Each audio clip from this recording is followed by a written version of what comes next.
Welcome everyone, Dylan Gemelli here today with a brand new video for you, and today we're going to talk about how to use and dose Proviron. But before we get into that, just a big thank you to everybody out there supporting the channel. I cannot tell you how much I appreciate it. Thank you for all the likes, the comments. If you haven't yet, please subscribe to the channel. Click that bell icon so that you don't miss out on any of the updates from YouTube when I am posting new content. And please click that like button. It really helps the channel to grow. And that's just going to allow me to do more content for everybody. Also, when you see the video start, make sure that you do follow along on the podcast links for Apple, Spotify. These videos are going to be in podcast form. So let's get into it with Proviron. This is kind of cut and dry. It's not difficult, but I do want to cover a few things that I think people get a little confused about. So Proviron is a non-toxic oral steroid. All right. So it's not going to require that on-cycle support that you need with any other oral steroid, but it's never a bad idea to continue to take that anyway. But it is not, and I repeat, is not a toxic oral steroid. So that is one big plus for it. There's an argument with it on suppression. All right. I've found it over the years to be very minimally suppressive, almost like that of a SARM. Some people say it's a steroid, and it's suppressive. I've seen it.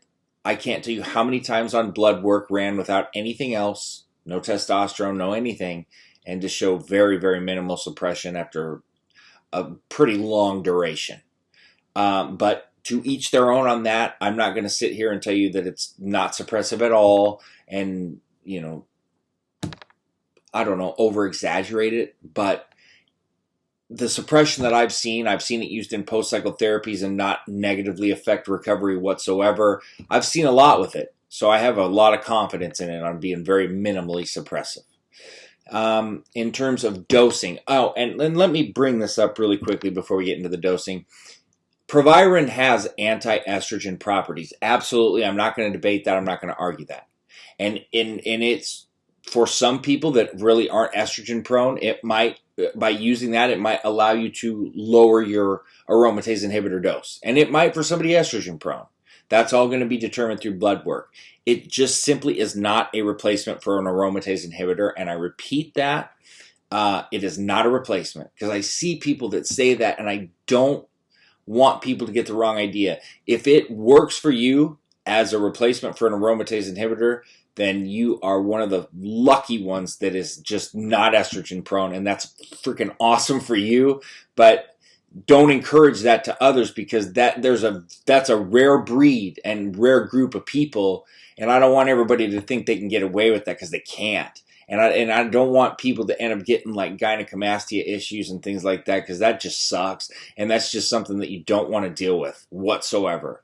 So please don't get caught up in that or think that that is a replacement for an aromatase inhibitor. It does have properties, though, and I will never deny that. One of my main things that I love about Proviron is, you know, it's free and nut-bound testosterone, which is going to allow you to get more gains. It's also going to increase your libido. So these are all things that to keep in mind with Proviron. Now, in terms of dosing it, 50 milligrams a day is plenty. You don't ever need any more than that, and some people stick with 25 milligrams a day. I have always been an advocate of 50. I love what you can get out of 50. I've always felt like you get the most out of it and you don't have any sort of issues whatsoever side effect wise. And I've ran it 20 weeks before with no problem. 12, 14 weeks is fine too. If you're running it alone and you want to run like a little mini post-cycle therapy, you can. I don't have any issue with that. You should be relatively good with just a testosterone booster, but everybody's different, and some people might want to do like a low dose of Clomid or Nolvadex, and that's cool too. But, you know, 12 to 14 weeks is great. I've always, well, and I don't anymore, but in the past I used to throw it in with my TRT, 12, 14 weeks, and just nothing else, and that was always great. It's always ran great on every cycle for me. A lot of people like to especially use it with DECA and NPP and Tren. Felt like it helps with libido great. I don't argue with that at all. I like it on any cycle. I really do. You know, with Anavar and Primobolan and Proviron, mean cycle. With SARMs, excellent addition. There's a lot of great ways to use it. I am a fan of Proviron, always have been. There are people that feel like it does nothing for them, and I can understand why. You got to understand what it does, what the benefits are, and how it works. If you're expecting it to be a muscle hardener like Masteron, then you're going to be disappointed.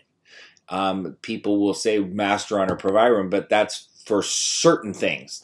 Masteron is a much more strong aesthetic. It's a stronger steroid, just like every other steroid is in comparison to it. You have to understand that it's kind of working internally and it's helping the other compounds to come out even more.